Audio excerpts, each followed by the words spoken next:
네, 저희 아버지하고 제가 이제 통화를 하게 되면은 저희 아버지가 이제 통화를 할 때나 아니면 저에게 문자나 카톡을 보내실 때 항상 그 첫 마디가 사랑하는 아들로 시작을 합니다. 이제 뭔가 부탁을 하실 것이 있거나 아니면은 뭐 그냥 일상적인 대화를 할 때 사랑하는 아들로 시작을 해서 대화가 이루어지는데요. 가끔 이 말이 안 나올 때가 있습니다. 제가 이제 오랫동안 한 뭐 일주일이나 2주일 동안 연락을 못 드리다가 오래간만에 연락을 드리면 사랑하는 아들이 나오는 게 아니라 아들 살아 있었구나라고 이제 반응이 나오게 됩니다. 근데 시작은 어떻게 되었든 뭐 일상적인 얘기를 하고 뭐 어떤 것들을 도와드리던 간에 통화가 맞춰지거나 그렇게 될 때는 항상 사랑의 표현이 들립니다. 더운 날씨에 몸 조심을 해라, 몸에 좋은 것을 먹어라, 그리고 운전도 조심해라 같은 어떻게 보면 잔소리 같은 그런 사랑의 당부들이 늘상 듣게 되는 그런 비슷한 말들이 사랑의 당부로 저에게 오게 됩니다.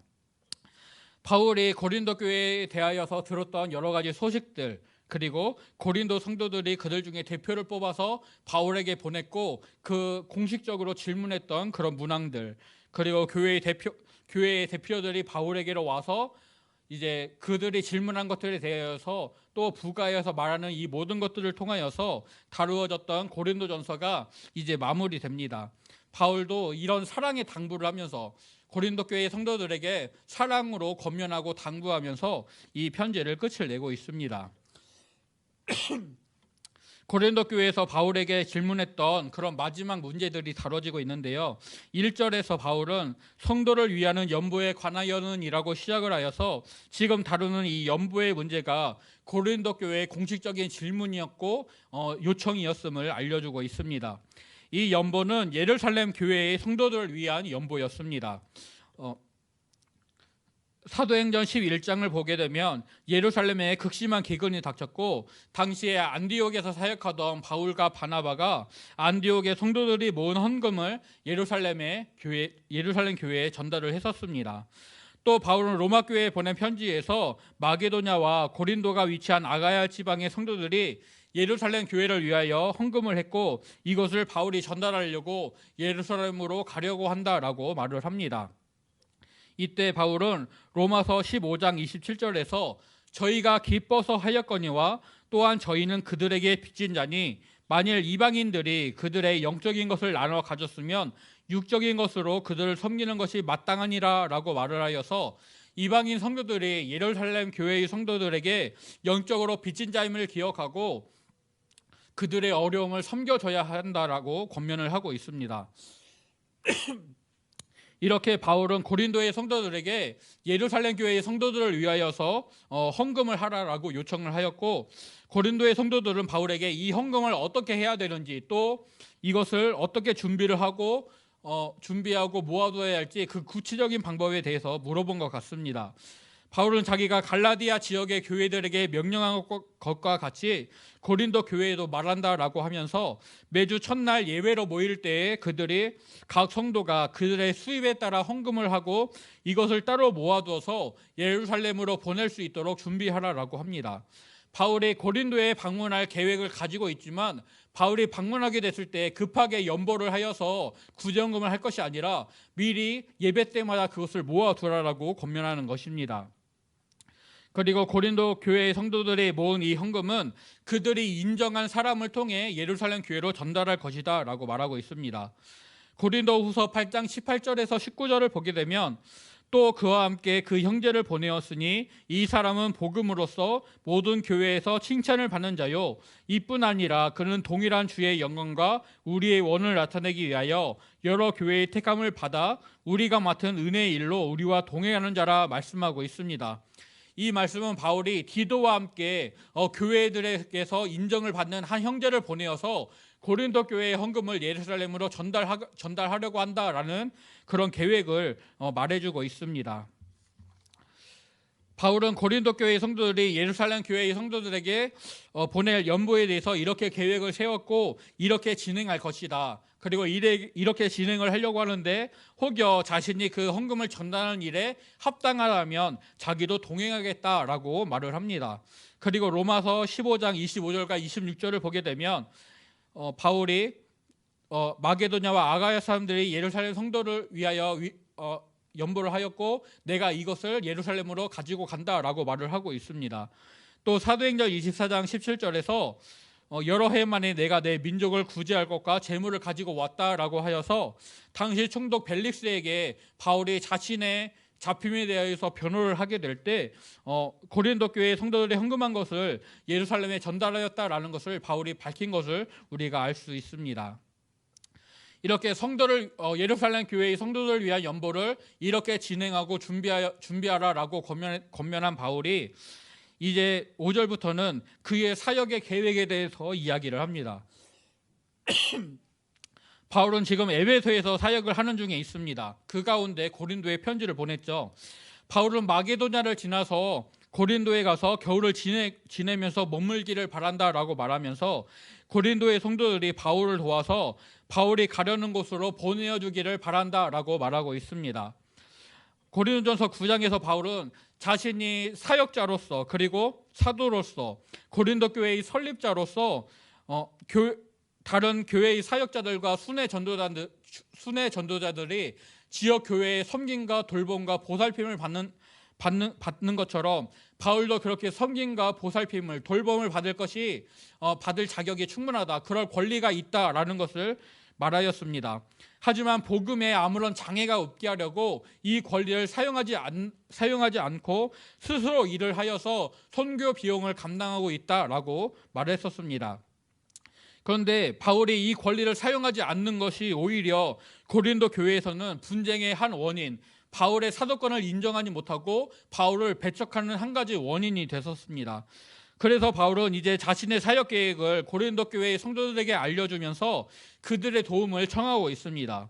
즉 바울이 기존에 행하던 사역 방법에 변화를 주고 있는 것입니다. 바울은 고린도 교회의 성도들을 사랑하는 마음으로 스스로 일을 하여서 그들에게 부담을 지우지 않고 선교를 감당했었습니다.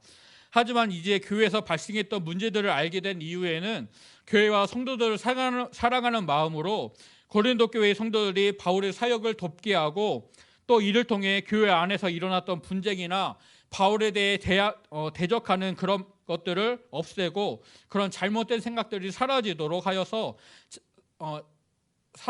하기 위해서 자신의 사역 방법을 변화시키고 고린도 교회 성도들에게 내가 이런 계획을 가지고 있으니 너희들이 나를 도우라라고 말을 하고 있습니다.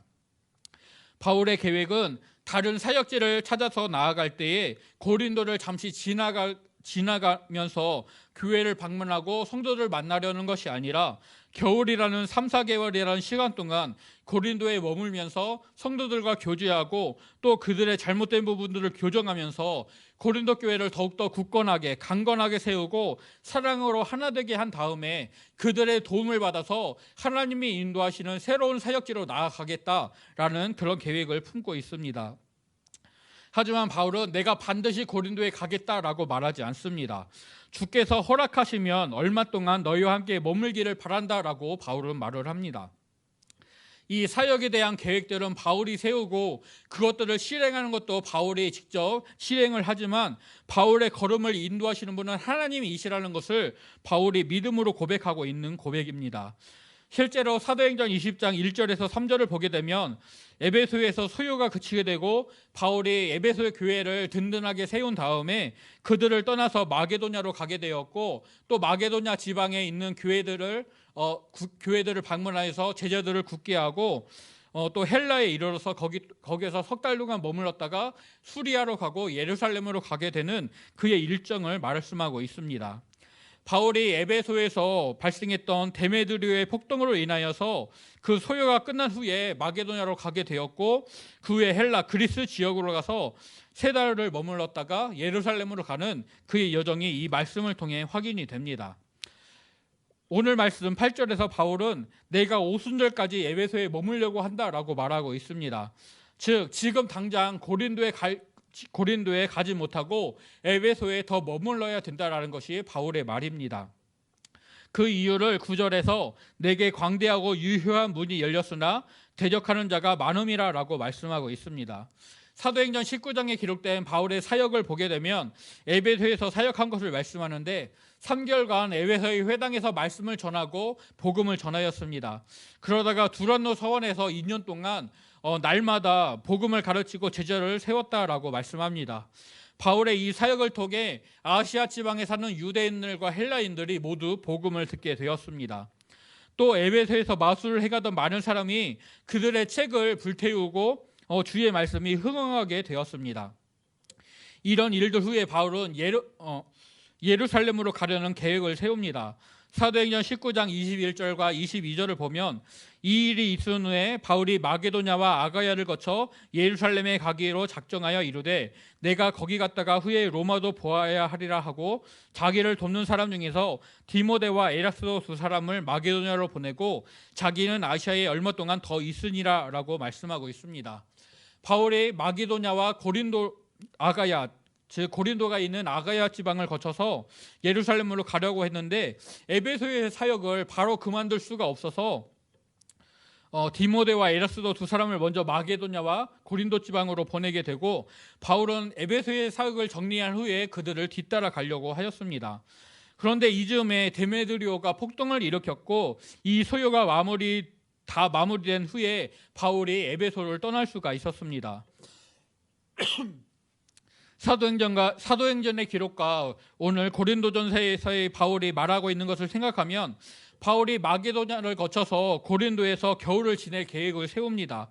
하지만 에베소에서의 사역을 통해서 주의 말씀이 계속 흥황하고 있었기 때문에 바로 에베소를 떠나지 못하고 그곳에서 오순절까지 더 머물게 됩니다. 그래서 오순절까지 머물면서 에베소의 사역을 정리하는 가운데 디모데와 에라스도를 먼저 마게도냐와 고린도로 보내게 되었습니다. 그리고 바울이 이를 뒤따라 가려고 합니다. 그래서 바울은 디모데를 먼저 보낸다라고 하면서 10절에서 디모데가 고린도에 이르게 되면 그를 잘 받아주라. 또 디모데가 두려움 없이 고린도의 성도들과 교제하고 사역을 할 수 있도록 그를 도와주라라고 권면하고 있습니다. 디모데도 바울처럼 주의 일에 힘쓰는 자이니 바울이 고린도 교회의 설립자로서 그들을 섬겼던 것처럼 그리고 고린도 교회 성도들이 바울에 대하여 존경을 하고 그의 말에 순종하고 그를 대하였던 것처럼 디모데도 그렇게 대접을 하고 받아달라고 요청하는 것입니다. 디모데는 바울의 어떤 명령을 가지고 고린도에 갈 것입니다. 그리고 고린도에서 그 명령을 수행하겠죠. 디모데가 그 명령을 수행할 때 디모데가 그것 때문에 어려움을 느끼지 않도록 두려움을 갖지 않도록 그를 도와주라는 것이 바울의 요청입니다. 그리고 디모데가 그 사역을 다 마친 이후에 동행했던 형제들과 더불어 바울에게 돌아올 수 있도록 고린도 교회에서 그의 편의를 봐주라라고 요청을 하고 있습니다. 그리고 12절에서 형제 아볼로에 대하여는이라고 말씀하여서 고린도의 성도들이 바울에게 아볼로에 대해서 무언가를 공식적으로 요청했다라는 것을 짐작하게 합니다. 이어지는 바울의 말을 통해 유추를 하게 되면 고린도의 성도들은 바울이 지금 에베소에서 사역을 감당하고 있고 또 다른 지역 여러 곳에 다니면서 복음을 전했던 그의 사역을 생각하면 고린도에 올 가능성이 적기 때문에 이제 순회 전도자였던 아볼로를 고린도 교회의 사역자로 그리고 책임자로 보내달라고 요청을 했던 것 같습니다. 바울은 자신이 고린도 교회에서 요청하는 것처럼 아볼로에게 고린도로 가라고 여러 번 많이 권면을 하였지만 아볼로는 지금은 갈 뜻이 전혀 없다. 하지만 나중에 기회가 된다면 그가 갈 것이다 라고 대답을 하여서 고린도 교회의 요청이 무시되거나 거절되고 있지 않다. 다만 아볼로가 고린도에 가는 것은 바울의 명령으로 되는 것이 아니라 하나님께서 인도하시는 아볼로의 사역에 따라 되는데 지금은 고린도에 갈 수 있는 상황이 아니다라는 것을 밝히고 있습니다. 이렇게 고린도 교회에서 요청했던 그런 질문들에 대해서 답변을 마치면서 바울은 마지막 권면을 하고 있습니다. 먼저 바울은 고린도 교회 성도들에게 깨어 있으라라고 권면을 합니다. 깨어 있으라는 권면은 신약 성경에서 주로 예수님의 재림과 관련하여서 주어졌던 명령입니다. 주님의 재림을 믿고 기다리는 자는 바른 믿음의 생활을 통하여서 경건의 생활 또 주님과 교회를 위한 섬김의 삶을 살아낼 수가 있었습니다. 그래서 깨어 있으라는 권면은 믿음 가운데 행하면서 경건의 모습을 지키고 또 주를 위한, 교회를 위한 그런 믿음 생활을 하고 주님을 향한 믿음을 잃지 말라는 권면이었습니다. 바울은 이 권면으로 고린도 교회에게 권면을 주고 있는데요. 고린도 교회라는 특정 대상을 생각하게 되면 바울의 이 깨어 있으라는 권면은 그들을 믿음에서 떨어지게 하고 또 분열하게 만들었던 세상의 문화나 철학 사조들, 이런 것들처럼 고린도 교회의 성도들을 바른 믿음에서 떨어지게 하는 것들, 그들의 바른 믿음의 생활을 방해하고 있는 요소들을 주의하라라는 권면입니다. 바울의 두 번째 권면, 믿음에 굳게 서라는 권면과 이 깨어있으라는 권면을 이어서 생각을 한다면, 고린도의 성도들은 그들이 처음에 전해 들은 복음, 그들을 확신에 거하게 했던 그 복음에 굳게 서야만 합니다. 그것을 방해하는 모든 것들에 대해서는 주의를 기울여야 합니다. 거짓 교사들이나 철학 사조들, 그리고 세상의 문화 속에서 고린도의 성도들은 분열되고 또 그들의 믿음이 흔들렸었습니다. 바울은 그런 모든 것들을 주의하여서 믿음을 굳게 지킬 것을 권면하고 있습니다. 바울의 세 번째 권면은 남자다워라라는 권면인데요. 세 번역 성경은 이 구절을 용감하십시오라고 번역을 하고 있습니다. 바울은 고린도 교회 안에 발생한 문제들을 남자답게 용감하게 직시하여서 그 문제들과 맞서 싸워야 된다라고 권면하고 있습니다. 보통 사람들은 자신들의 치부를 감추고 또 그것을 피하고 도망하게 됩니다. 그것을 치워버리고 더 이상 생각하거나 맞서는 것을 꺼려합니다. 하지만 성도들은 굳건한 믿음 가운데 자신의 문제들을 직시하고 그 결과에 책임을 지면서 그 문제를 온전히 믿음 안에서 해결해야만 합니다. 네 번째 권면은 강건하라는 권면입니다. 세 번째 성경은 이것을 힘을 내십시오라고 번역하는데요. 성도들은 세상이 제시하는 멸망으로 인도하는 그런 넓은 길을 따르지 않고 오직 좁은 문으로 들어가서 험난한 길이지만 생명의 길을 가야만 합니다. 세상의 조롱과 멸시를 이겨내고 오직 한 길을 붙잡고 믿음으로 가야 합니다. 그래서 바울은 하나님이 주시는 능력과 힘을 얻어서 세상과 다른 길을 믿음으로 걸어가라고 권면하는 것입니다. 즉 용감하게 힘을 내어서 믿음을 굳게 지켜야 한다는 것이 바울의 권면입니다. 그리고 다섯 번째, 바울의 마지막 권면이 그가 여러 번 주장했던 사랑을 강조하면서 주어지고 있습니다. 너희 모든 일을 사랑으로 행하라라고 바울은 권면합니다. 바울은 이 사랑으로 자신의 사역 방법을 바꾸고 고린도의 성도들에게 도움을 요청하였습니다. 또 이 사랑으로 고린도의 성도들은 가난한 형제들을 대접해야 하고 또 무시하지 말아야 합니다. 자신의 은사를 자랑하지 말고 모든 예배가 품위 있고 질서 있게 이루어지도록 자신의 은사를 절제해야 합니다. 또 사랑으로 죄를 직시하여서 관용하지 말고 그 죄 지은 사람을 징계하여서 죄를 지은 이가 바른 믿음 가운데 세워질 수 있도록 그를 도와야만 합니다. 주님을 향한 온전한 사랑으로 세상의 것들을 끊어 버려야 합니다. 고린도 교회의 성도들은 이렇게 모든 일을 사랑으로 행해야만 그들이 흔들리지 않는 믿음 가운데 굳건히 서서 믿음을 굳게 지키고 바른 길을 걸어갈 수가 있습니다. 바울은 모든 일을 사랑으로 행하라라고 권면을 하면서 구체적인 방법, 즉 사랑이 적극적으로 표현되기를 바라는 구체적인 상황들을 언급하고 있습니다. 스데바나의 집은 아가야의 첫 열매요 고린도의 성도들 섬기기 위해 헌신하는 가문이다라고 말하면서 이렇게 주 안에서 수고하는 자들과 함께 일하고 그들에게 순종하라라고 권면하고 있습니다. 주님이 세우신 권위를 인정하고 그 권위에 순종하는 것입니다. 주님을 사랑하기 때문에 그 권위를 인정하고 그 명령에 순종하는 것처럼 주님이 세우신 사람들을 사랑하고 그 사랑 가운데 그 명령에 순종하는 것입니다. 고린도 교회의 대표로 스데바나와 부드나도와 아가이오가 그들의 문제를 가지고 바울에게 와서 그것을 알리고 질문을 하였습니다. 또 고린도 교회의 성도들이 편지 가운데 말하지 않았던, 그들의 서신 가운데 말하지 않았던 부분들을 그들이 개인적으로 알려주게 되었습니다. 이를 통해 바울의 마음이 그들로 인하여서 시원하게 되었습니다. 이제 교회의 대표로 왔던 사람들이 디모데와 함께 고린도로 돌아갈 것입니다.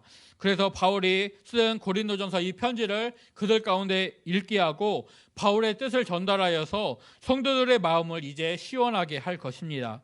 바울은 그들의 수고를 알아주라라고 말을 하여서 그들의 교회를 위해 헌신하고 있음을 밝히고 그들의 헌신에 다른 성도들이 그들을 격려하고 또한 그들의 인도에 순종해야 된다라는 것을 가르치고 있습니다. 이렇게 고린도전서를 마무리하면서 다른 편지들에서도 보이는 마감의 요소들이 또한 등장하게 됩니다. 바울이 지금 사역하고 있는 에베소를 포함한 아시아 지역의 교회들과 또 바울의 동역자로서 여러 가지 사역을 같이 하고 천막 만드는 일을 같이 했던 아굴라와 브리스가 부부, 또 그 부부의 집에서 모이는 교회 성도들이 문안한다라고 말을 합니다.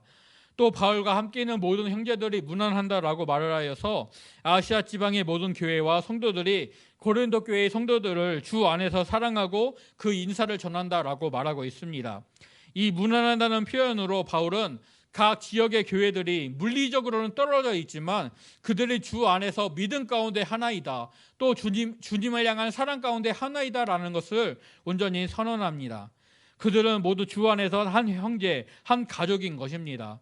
이 하나됨을 나타내는 표시로 거룩한 입맞춤으로 서로에게 문안하여서 인사하라라고 바울은 권면합니다. 이어서 친필로 고린도 교회에게 문안한다라고 인사를 전하면서 말을 하고 있습니다. 이 친필로 기록한다라는 것은 이 편지가 바울의 서신임을 증거하여서 교회의 설립자인 바울이 보내는 것임을 드러내고 있습니다. 또 이 편지에 기록된 답변과 가르침들이 주님께 임명받은 사도이자 사역자이며 고린도 교회의 설립자인 바울이 보내는 것임을 증거하고 이를 통해 고린도 교회 성도들이 이 권면의 말씀을 듣고 순종해야 된다라는 것을 알려주고 있습니다. 고린도 교회에서 발생했던 문제들은 그들의 믿음이 주님 앞에서 바로 서지 못하는 데서 시작이 생겨났습니다. 즉 문제들은 주님과 바른 관계가 세워지지 않은 데서, 또 그들이 주를 온전히 사랑하지 못하면서도 주를 사랑하는 척 했던 데에서 그 문제가 생겨났습니다. 바울은 주를 사랑하지 않은 자들은 저주를 받을 것이다 라고 말하면서 성도들이 주님을 온전히 사랑하는 가운데 그들의 믿음이 자라가야 한다는 것을 강조하고 있습니다. 갈라디아서 1장 9절에서도 바울은 우리가 전에 말하였거니와 내가 지금 다시 말하노니 만일 누구든지 너희가 받은 것 외에 다른 복음을 전하면 저주를 받을지어다 라고 가르쳤습니다. 주님을 향한 온전한 사랑과 이 믿음에서 떨어지게 만드는 거짓 교사들은 주님이 오시는 날 저주와 심판을 받아 멸망할 것입니다. 성도들은 주님의 오심을 사모하고 기다리면서 모든 일을 사랑으로 행하고 또 그들의 믿음을 굳건히 지켜야 합니다. 바울은 자신도 고린도의 성도들을 사랑한다고, 그래서 이 권면의 편지를 보내어서 그들을 가르치고 믿음 가운데 바로 서게 하려고 하는 바울의 목적을 언급하면서 이 편지를 마무리하고 있습니다. 바울은 고린도 교회의 성도들을 사랑하는 마음으로 그들을 책망하고 권면하고 가르쳤습니다. 또 자신의 사역 방법을 바꾸기도 하였습니다. 바울이 이렇게 행할 수 있었던 것은 주님이 바울에게 보여주셨던 그리고 베푸셨던 그 사랑과 은혜의 넓이와 길이와 높이와 깊이가 충만하다는 것을 체험하고 누렸기 때문입니다.